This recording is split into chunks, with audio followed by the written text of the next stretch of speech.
abençoe e nos ilumine. Mais uma vez, agradecer a presença do Delane aqui na nossa casa. Seja bem-vindo. Deus abençoe e ilumine o seu trabalho. Vamos elevar nosso pensamento ao nosso Pai. Agradecer por esta oportunidade de aqui estarmos reunidos em nome de Jesus, nesta bendita casa, procurando o entendimento, o esclarecimento, através da doutrina bendita. Querido e amado Pai, agradecidos estamos por estarmos aqui, com vossa permissão, tentando nos aprimorar através do conhecimento. Querido Pai, abençoai este momento. Que este momento nos ajude a expandir o nosso conhecimento, dando-nos o alicerce de que necessitamos para seguirmos em frente na nossa caminhada. Abençoai a todos que aqui estão reunidos. Pai nosso que estais em todos os lugares, santificado seja o vosso nome de amor e de bondade. Seja feita a vossa vontade, assim na terra como em todos os lugares. O pão nosso de cada dia nos dai hoje, Senhor. Perdoai as nossas ofensas, assim como nós perdoamos aqueles que nos têm ofendido. Não nos deixe, Pai, cairmos em tentações. Livra-nos de todo o mal. Abençoai, Senhor, esta casa. Abençoai o palestrante que trará sua palestra para nós de bom grado, com muito amor. Iluminai, Senhor, aqueles que passam por dificuldades. Abençoe hoje e todo sempre. Que assim seja.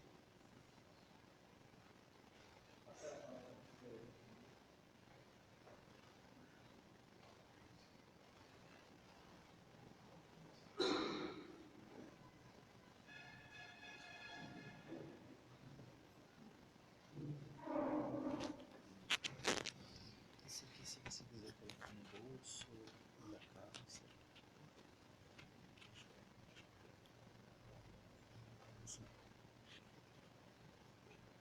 Obrigado. Caríssimos irmãos, estimadas e caríssimas irmãs, queridos jovens e caríssimos senhores, senhoras, bom dia a todos. E que a paz do nosso Senhor Mestre Jesus, nesta manhã, mais uma vez, possa estar em nossos corações. Em 1947, a jovem Cacilda Becker, com 26 anos de idade, nesse ano, já apontava no teatro, na revista, no cinema, como uma atriz notável. Fazia da sua profissão, Cacilda Becker, um extremo talento através da cultura, do dom em que Deus a proporcionou.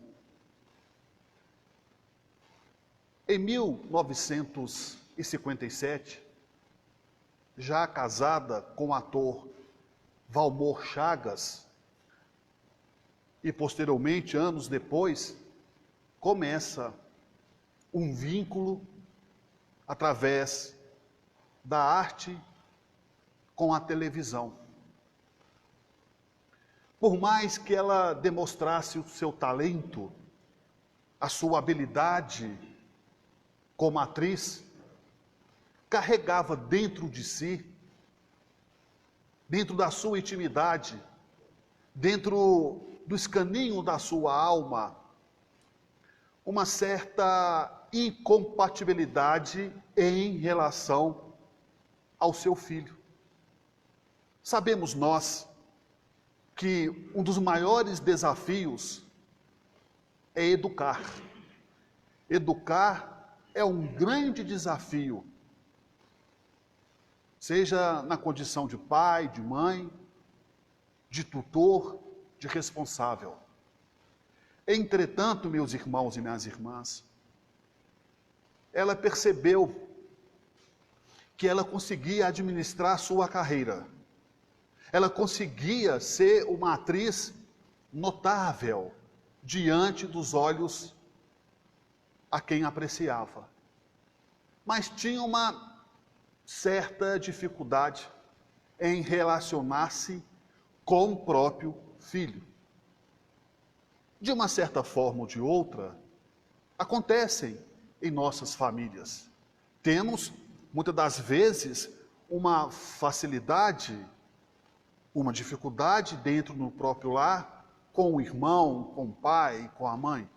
E sabemos que a reencarnação nos mostra várias explicações em torno do assunto. Contudo, ela estava no dia 13 de junho de 1967, ela estava no final de uma turnê, fazendo novela, teatro, cinema, escrevendo para jornais, revista, e não tinha tempo para o filho. Aquela vida com a agenda cheia, e ela estava no hotel, nesse 13 de junho de 1969. Ela começou a refletir. O que ela, como mãe, poderia fazer em favor do seu filho? E nós sabemos, meus irmãos e minhas irmãs, nós não mudamos ninguém.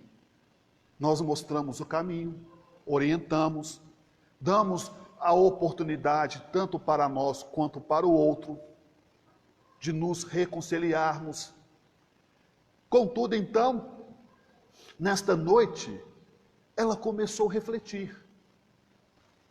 Vai ao telefone e liga para o filho que estava no Rio de Janeiro. E ela disse a ele: Cuca, meu filho, andei pensando e nós precisamos ter uma conversa franca, uma conversa onde devemos colocar alguns assuntos em dia. O jovem, na época então, disse: mãe, não tem como esperar a senhora chegar de viagem.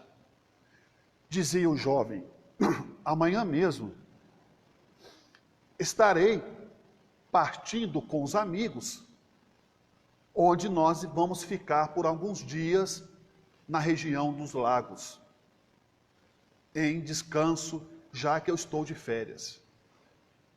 Mas a mãe insistia ao telefone: mas meu filho, amanhã eu estarei aí, você viaja depois, espere sua mãe chegar, eu preciso conversar com você, eu preciso falar de alguns assuntos. Já disse, mãe, amanhã estarei indo para a região dos lagos com os amigos, e essa viagem já está marcada há tempos.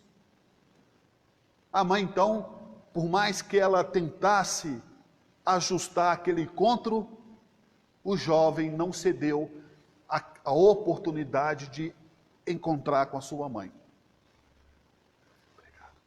No dia seguinte, ele então entra no carro com os amigos e vai para a região dos lagos, no Rio de Janeiro. Naquele mesmo dia, 14 de junho de 1969, já era hora avançada, o telefone toca.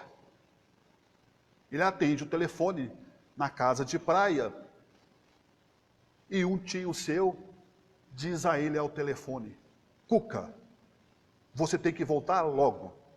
Mas por quê? Sua mãe. Venha e volta logo. Mas o que tem a minha mãe? Ela está doente, foi internada? Não. Ela acabou de falecer. O jovem, então, como o mundo tivesse desabado sobre a sua cabeça, pega o carro desesperadamente e vai ao Rio de Janeiro. Imaginemos nós o que se passava no coração, na cabeça daquele jovem. Aonde? Horas antes, a mãe insistia em encontrá-lo. Horas antes, a mãe implorava que ele tivesse um pouco de tempo para que os dois pudessem se encontrar. Ele foi direto para o funeral. Chegando naquele momento dramático, difícil para todos nós, ele adentra o funeral e depara com aquela cena, a mãe posta no caixão. Em vão, ele tentou acordá-la. Desesperado, pegando em seus braços inerte, dizendo: acorda, mãe, acorda, não faça isso comigo. O desespero do jovem, de tal forma, que em um determinado momento do funeral, ele pediu que todos os que estivessem ali, desse licença a ele, que ele queria ficar sós com sua mãe. Os convidados, os familiares, amigos, percebendo o desespero daquele jovem, deixou ele a sós com a mãe.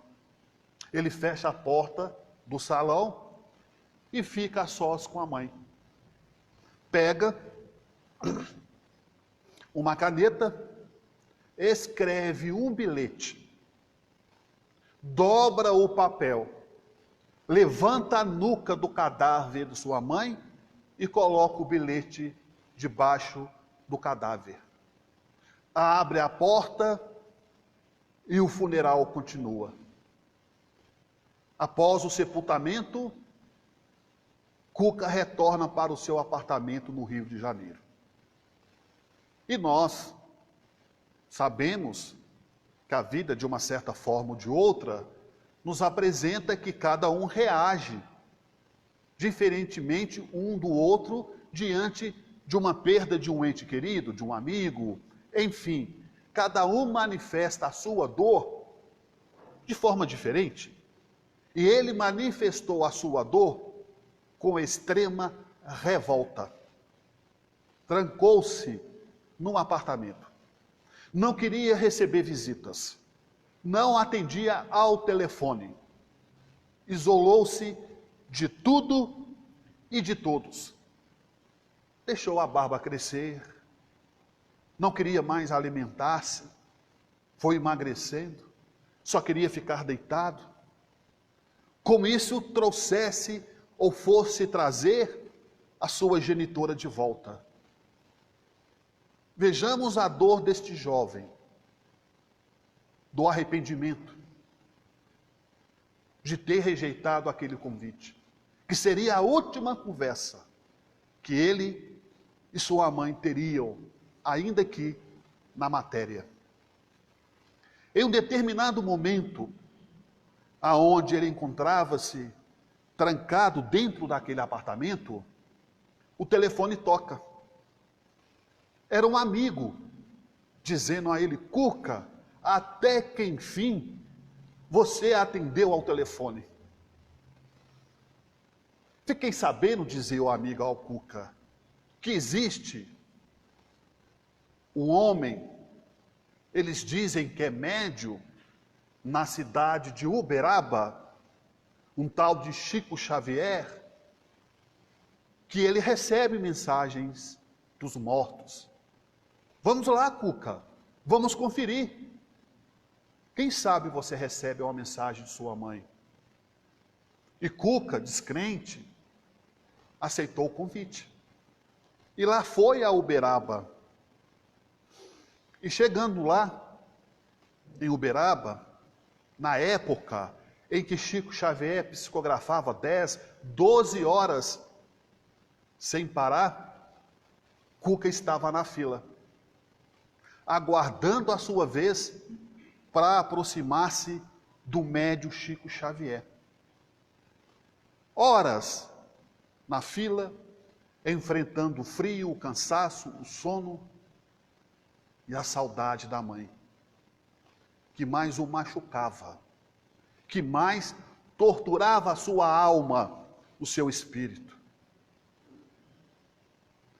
Quando ele estava quase chegando perto do médium, havia mais ou menos umas 8, 7 pessoas à sua frente, e Chico, para quem conheceu, ele sempre fez questão de atender a todos sem distinção, independentemente do tamanho da dor. Ele conversava, ouvia, orientava. E era comum, ele chegava no grupo da prece por volta de 2 da tarde aos sábados e até 6 da manhã do outro dia, tomando um chá, um café, uma água e sempre atendendo a multidão que o procurava. Ora, com a mensagem de além-túmulo psicografada, com a palavra de conforto, com a palavra renovadora. E Cook estava ali aguardando a sua vez. De repente, ele percebeu que havia poucas pessoas à sua frente. Quando Chico Xavier disse a ele: Cuca, venha cá, aproxime-se. Ele ficou assustado. Ora, como que esse homem pode saber o meu nome se ninguém aqui nessa cidade me conhece? Ele ficou assustado. Ele não acreditava na vida após a morte da matéria. E Chico foi mais além. Disse a ele: venha cá, meu filho. A sua mãe está aqui, Cacilda Becker, e quer falar com você. O choque foi maior. Ele se perguntava: é além dele souber o meu nome, que eu não disse a ninguém, como ele sabe o nome da minha mãe e sabe que ela faleceu? Ele então aproxima-se do médium. E Chico então diz a ele: meu filho, a sua mãe está aqui. E ela diz que você escutou a oração dela e você está aqui hoje. Olha só como que Deus atua em nossas vidas. E influenciou o amigo, que por sua vez fez o convite a Cuca, e ele compareceu a Uberaba. E Chico então diz a ele: meu jovem, a sua mãe nesse momento está aqui, está me pedindo para eu reler o bilhete que você colocou debaixo da sua nuca no funeral. Ele ficou mais assustado ainda. Como que ele pode saber disso? Saber o meu nome, o nome da minha mãe, que ela faleceu, e somente eu estava no salão quando coloquei aquele bilhete na sua nuca. E Chico então começa a falar ao jovem, a pedido da sua mãe, o espírito de Cacilda Becker, a reler o bilhete. E Chico Xavier releu o bilhete através do processo de psicofonia, que nós conhecemos popularmente como incorporação, nos livros dos médiuns. E Chico diz a ele assim: sua mãe releu o bilhete nesse momento. E começa a ler. E Cuca tinha colocado assim: minha mãe querida, você é tudo para mim. O meu maior arrependimento não foi ter aceitado o seu convite para termos a última conversa. A saudade dói, mas sabe que você é e sempre será a melhor mãe do mundo. Devo toda a vida, toda a gratidão. Te amo, minha mãe. Quando Chico leu essas palavras que ele havia escrevido no funeral e colocado debaixo do seu cadáver, o jovem não conteve a emoção e acabou desmaiando. As pessoas que ali estavam o assessoravam, dando água frutificada, e ele voltou em si. Retornou para o Rio de Janeiro com o coração menos sofrido. Voltou para o Rio de Janeiro com o coração mais confortado, com mais ânimo, disposto a vencer a chamada saudade. O Evangelho segundo o Espiritismo, meus irmãos e minhas irmãs, nesta manhã, recorremos ao capítulo 5º, e é o maior capítulo do Evangelho. E no item 21º, encontramos intitulado Perda de Pessoas Amadas, Mortes Prematuras. Quem tem medo da morte? André Luiz nos diz que morrer é depararmos face a face com a nossa própria consciência. Morrer é depararmos face a face com a nossa própria consciência. Emmanuel nos diz que a morte é a própria vida numa nova edição. A morte é a própria vida numa nova edição. O jovem Cuca sofreu. Nós também sofremos a perda, a ausência de um ente querido no processo, no fenômeno biológico da morte do corpo físico. Como diz o codificador Allan Kardec, a vida, ela começa depois do túmulo. Viemos da onde? Do mundo espiritual. E o nosso local de origem é o mundo espiritual. E um dia retornaremos para o mundo espiritual. E às vezes, meus irmãos e minhas irmãs, nós sofremos pelo nosso próprio egoísmo. Certa feita perguntaram para Chico Xavier: Chico, você tem medo da morte? E vejam só a resposta do médium. Nesse tempo todo, em convivência com os amigos benfeitores espirituais, eu aprendi a desapegar das coisas materiais.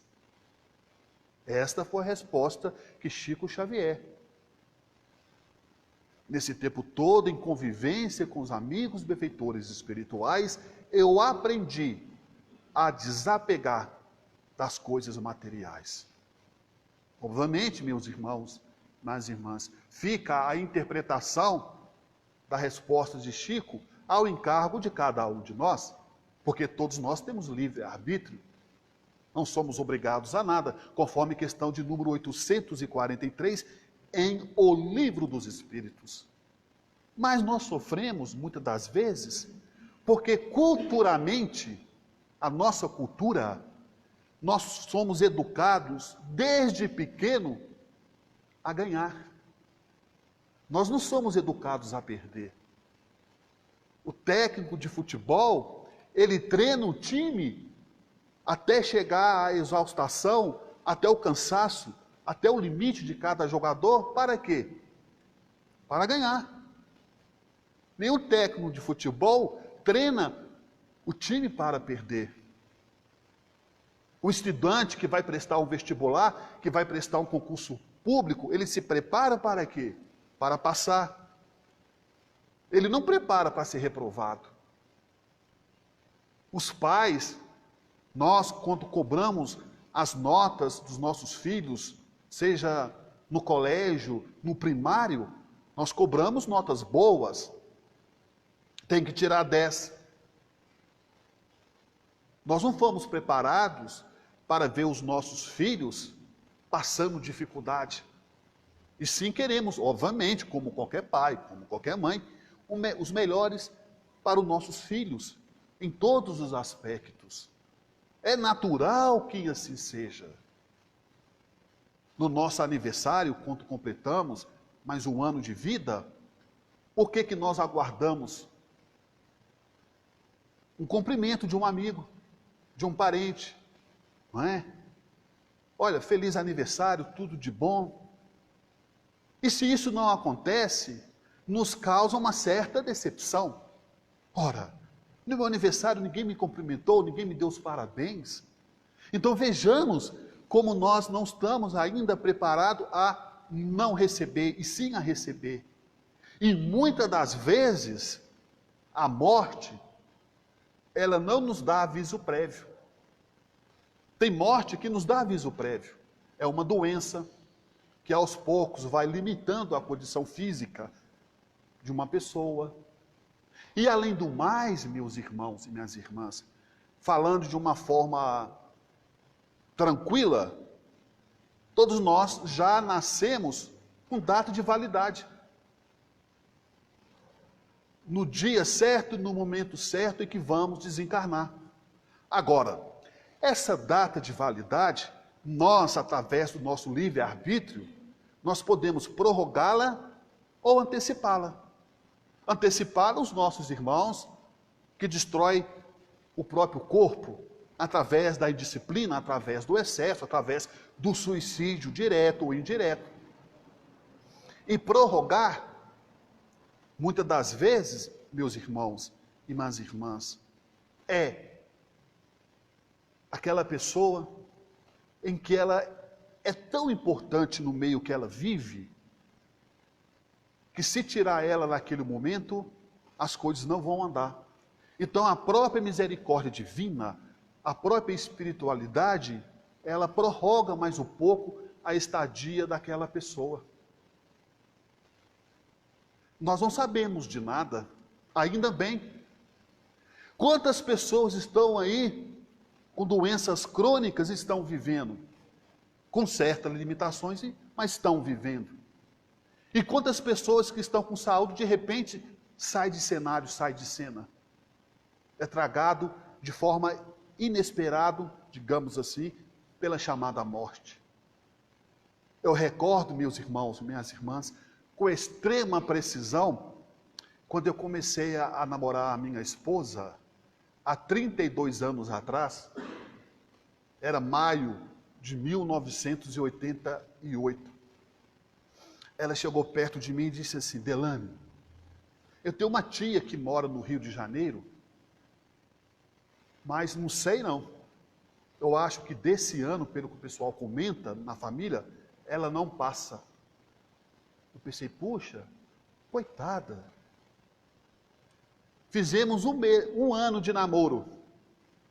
A minha esposa veio com o mesmo discurso. Delane, o pessoal na família está comentando, esse ano ela não passa. Ficamos noivo, 8 de fevereiro de 1990. Ela veio com o mesmo discurso. Delane, minha tia só está piorando, desse ano ela não passa. Olha só que maldade as pessoas, né? Casei em 8 de fevereiro de 1992.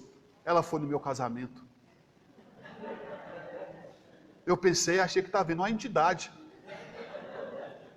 Danada, hein? Eu pensei comigo.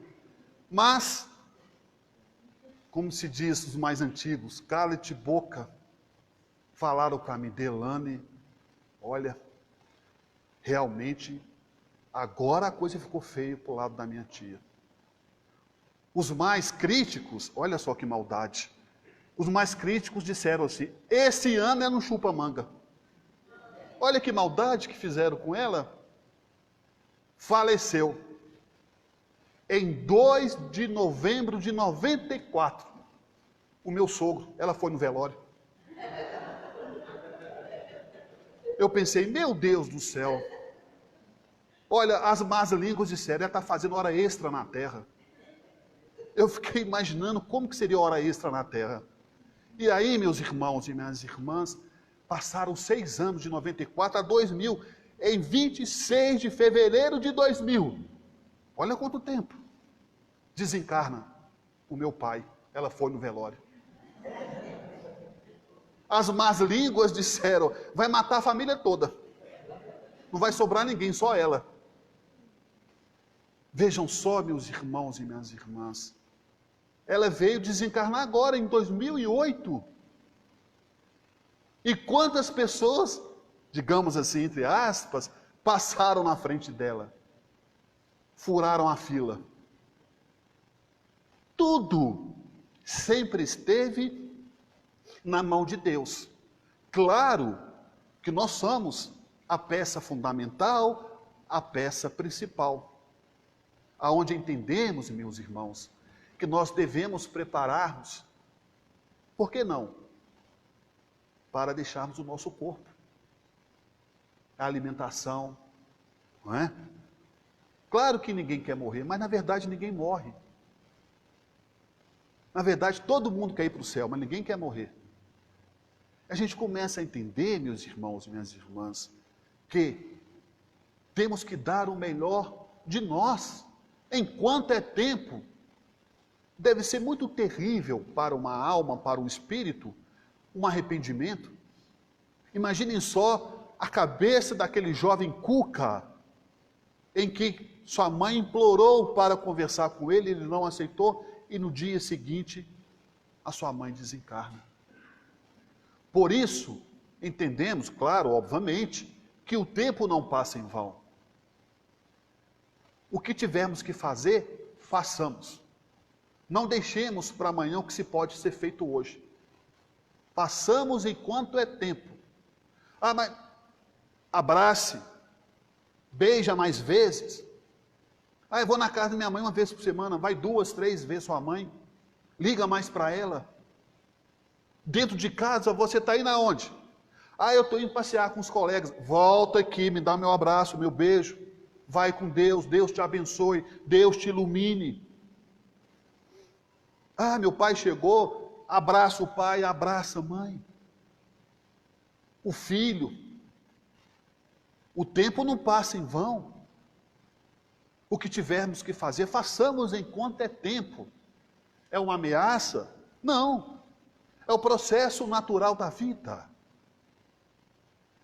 E o mais interessante, que nós temos que nos prepararmos espiritualmente, né? Buscando ser uma pessoa melhor, independentemente da religião. Temos que nos preparar também, materialmente. Chamar a esposa, chamar os filhos, olha, na minha ausência, é isso que tem que fazer, é aquilo, isso pode, isso você não tem direito. Quantas viúvas passam apertos? Porque não estamos aqui para julgar ninguém. Como disse Jesus, não julgueis para não serem julgados. Mas quantas viúvas, quantos filhos passam dificuldade porque em vida não deixou bem resolvido ou bem esclarecido determinadas questões materiais. Não é que nós estamos pensando na matéria, mas nós temos que pensar quem fica. Porque quantas viúvas, quantos filhos ficam perturbados porque deixou determinadas coisas embaraçadas e acaba refletindo no espírito que desencarnou. Ele acaba exercendo uma certa influência na família, tentando resolver questões que ele não tem condições de resolver. Então nós não temos que ter receio de conversar esse assunto. Eu já falei para minha esposa, eu conversei com ela, no começo eu não gostava muito desse tipo de assunto. Eu falava, senta aqui, vem cá. Na minha ausência, não, pelo amor de Deus, não fale em morte, não. Eu disse a ela, se eu não conversar com você, eu vou conversar com quem? Você que é minha esposa, minha companheira. Olha, isso aqui você tem direito, isso aqui você procura fulano, já está tudo organizado, tudo mais ou menos encaminhado. É claro que isso não devemos fazer disso um processo excessivo, de obsessão, de ficarmos ali pensando. Não. Sabe como nós preparamos para a morte? Vivendo bem com as pessoas, dando o melhor de nós, sendo grato aos nossos pais, amando os nossos filhos, o nosso companheiro, a nossa companheira. É assim que nós vivemos bem e é assim que nós preparamos para a morte. O que importa é o estado de consciência de cada um de nós. Se de fato a morte existisse, seria, podemos dizer, uma espécie de necrose no divino tecido da vida. Saímos do corpo, mas não saímos da vida. E entendemos, meus irmãos, que tudo passa, mas o amor, a nossa alma, jamais passará, é imortal. E nós que estamos em processo de ascensão, devemos aproveitar as oportunidades. como Paulo de Tarso aproveitou, como Madre Teresa de Calcutá aproveitou, Irmã Dulce, Chico Xavier, como o nosso estimado querido Papa Francisco, com tanta doçura preocupa com a humanidade, com tanto amor declara paz à humanidade. Então são gestos, embora pequeno, mas que faz grande repercussão em nossas vidas. Não devemos temer a morte, nós devemos temer a nós. Porque a maior luta, o maior desafio é a luta contra as nossas próprias imperfeições, contra o nosso eu. Esse é o maior desafio. Como já dizia o apóstolo Paulo, meu Deus, meu Deus, meu Deus. Por quê? O bem que eu tanto quero fazer, eu não consigo. Mas o mal que eu não quero fazer, eu faço a todo instante. A vida aqui na matéria é um sopro. Passa no piscar de olhos. E quando chegarmos no mundo espiritual, como diz André Luiz, vamos deparar com a nossa própria consciência. Eu recordo, meus irmãos, minhas irmãs, com muita precisão, na época, nós morávamos no interior de São Paulo, na cidade de Mogi das Cruzes. Eu tinha 7 para 8 anos de idade. E o meu pai sempre foi muito rigoroso. Ele fazia questão que todos os 6 filhos participassem do culto no lar. Não tinha essa filosofia, não vou participar, que de fulano, não está jogando bola. Não. Todos nós éramos intimados a participar do culto no lar. Aquele que não participasse ficava de castigo. E para ser sincero aos meus irmãos, às minhas estimadas irmãs, com todo respeito, eu detestava o culto no lar. Você sabe por quê? Primeiro, que me dava um sono profundo, eu só ficava dormindo. Eu tinha 7 para 8 anos. Naquela época, as crianças dormiam cedo. O culto começava 8 horas da noite, 7 horas da noite. E segundo, eu não entendia nada o que falava no culto, os comentários. Eu ficava ali pensando em outras coisas. Eu detestava. E aí, meus irmãos, olha só, com 8 anos de idade, eu ficava pedindo a Deus para me tirar do culto no lar. Eu rezava para não participar. E meu pai, está gostando, meu filho? Estou aprendendo muito, meu pai. E de fato eu aprendi. Em um determinado momento, um amigo de escola chegou perto de mim e falou assim, venha cá. Eu fui. Ele chamava Zeca. E o Zeca disse assim, ô Delane, eu estou na escolinha de futebol. Você não quer entrar, não? Aí eu falei assim, olha, sim, eu tenho interesse. É qual horário? Ele falou, 7 horas da noite. Eu pensei, meu Deus do céu, será que Deus escutou minhas preces? É no horário do culto. Só falta ser no mesmo dia. É muita sorte, é muito merecimento. Aí eu perguntei, que dia que é? Ele falou, é toda terça-feira. Eu pensei, pronto, é o dia do culto. Agora eu vou faltar no culto. Aí veio aquele receio, será que meu pai vai deixar ou não? Mas eu usei aquela técnica que todo filho usa. Quando queria pedir para o pai, pedia para a mãe. E a mãe não dava o recado para o pai. Né? Minha mãe era intérprete. Que mãe geralmente é o coração mais maleável. O pai já é mais linha dura. Aí, e eu querendo falar com a minha mãe, ela já desconfiou. Ou esse menino está doente, ou está querendo alguma coisa. Eu falei, eu estou querendo. Ela, o que é, meu filho? Eu falei, não, é porque um colega meu vai participar do futebol, e é terça-feira, 7 horas. Não, pode deixar, depois eu falo com seu pai. Mas mãe, a senhora não entendeu. É no dia do culto. Não, pode deixar, seu pai não vai importar. Ela pediu para meu pai deixou. Eu ajoelhei e agradeci a Deus, minhas preces foram escutadas. Olha só, no primeiro dia, meu colega passou na minha sala de escola e falamos assim, Delane, eu tive uma ideia. O futebol começa às 6 horas. Nós vamos sair daqui, nós vamos chegar lá, já tá, essa época era a época de julho, começa a escurecer cedo. Eu tive uma ideia, nós cortarmos caminho. E eu perguntei a ele, é? Mas cortar caminho passando pela onde? Ele falou, pelo cemitério. Quando eu falei pelo cemitério, eu fiz igual a nossa irmã. Ai, me deu uma dor por dentro. Não sei por que me deu uma dor no peito. Ele perguntou para mim, você está com medo? Eu, de forma alguma. Imagina, estava morrendo por medo por dentro. Primeiro dia nós fomos. Quando adentramos a porta do cemitério, eu fiquei apavorado. Aquele muro gigantesco, aquele portão enorme. E interessante que quando a gente é criança, na cabeça da gente tudo é grande. E eu olhei aquele portão e fiquei imaginando o portão fechando comigo lá dentro do cemitério. Aí eu entrei no cemitério com ele.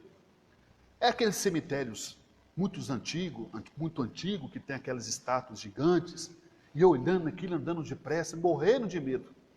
Quanto mais eu andava, mais medo eu tinha. Só que eu não disse nada para o Zeca.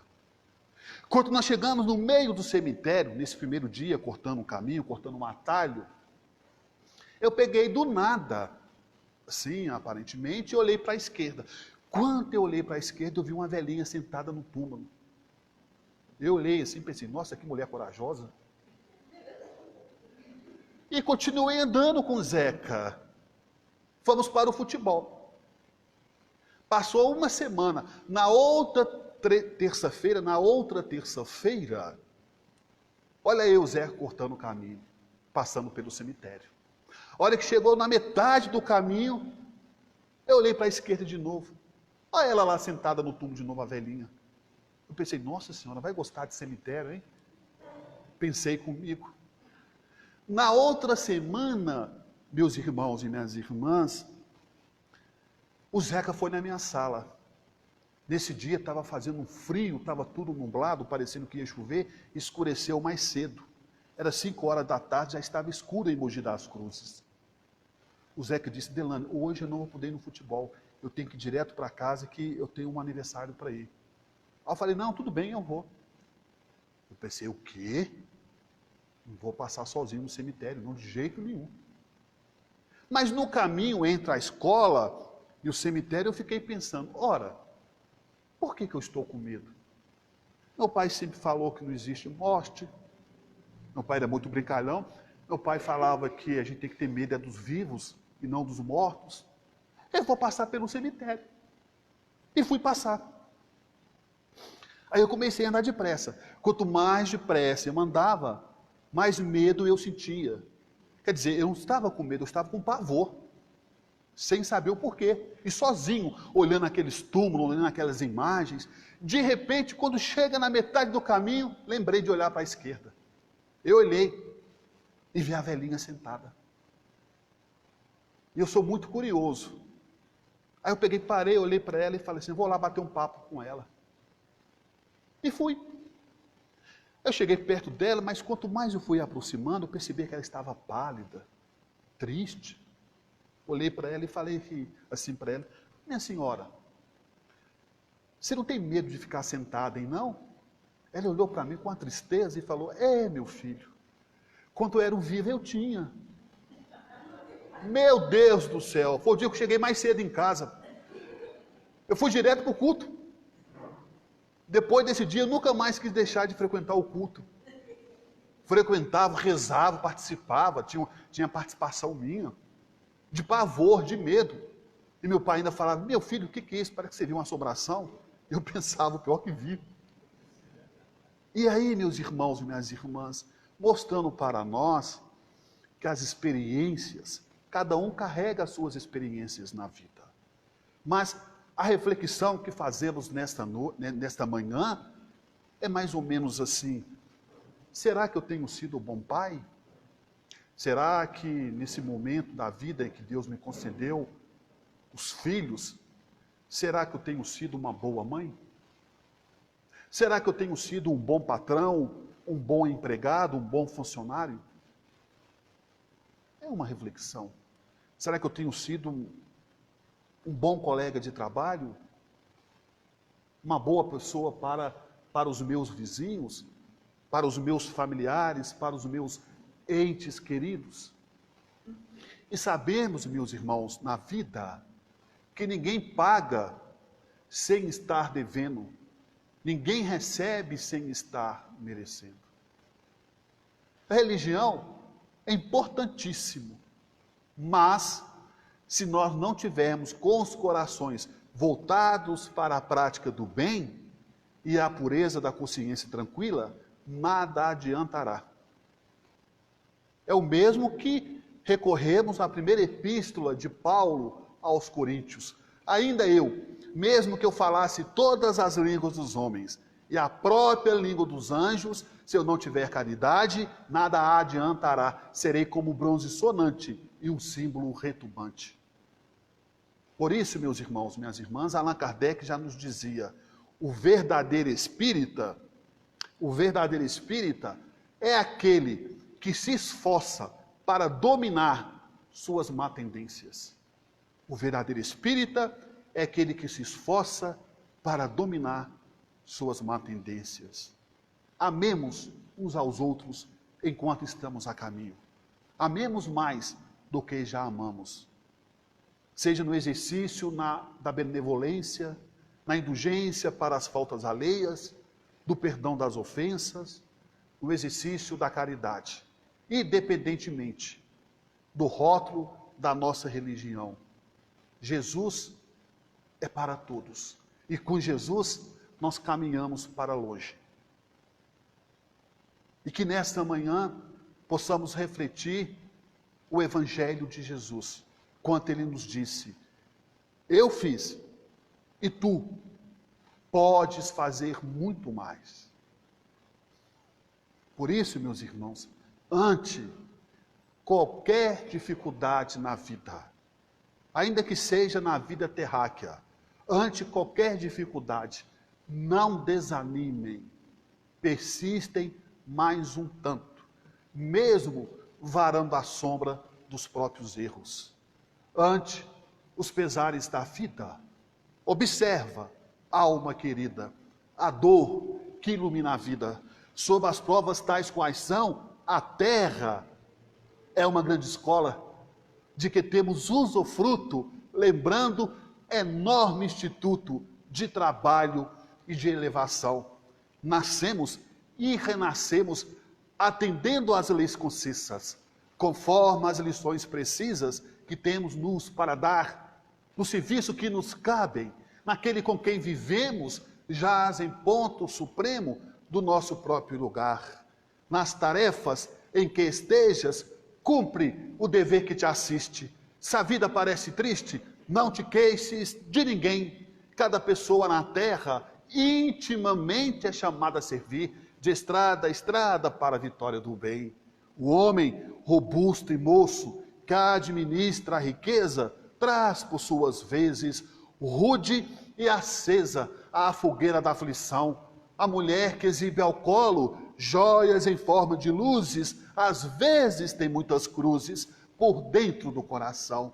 Nunca censures, trabalhe, crê, auxilias e não temas. Cada qual guarda problemas em forma de sombra e de dor. Quem mais serve e mais perdoa é aquele que se renova, vencendo de prova em prova na grande escola do amor.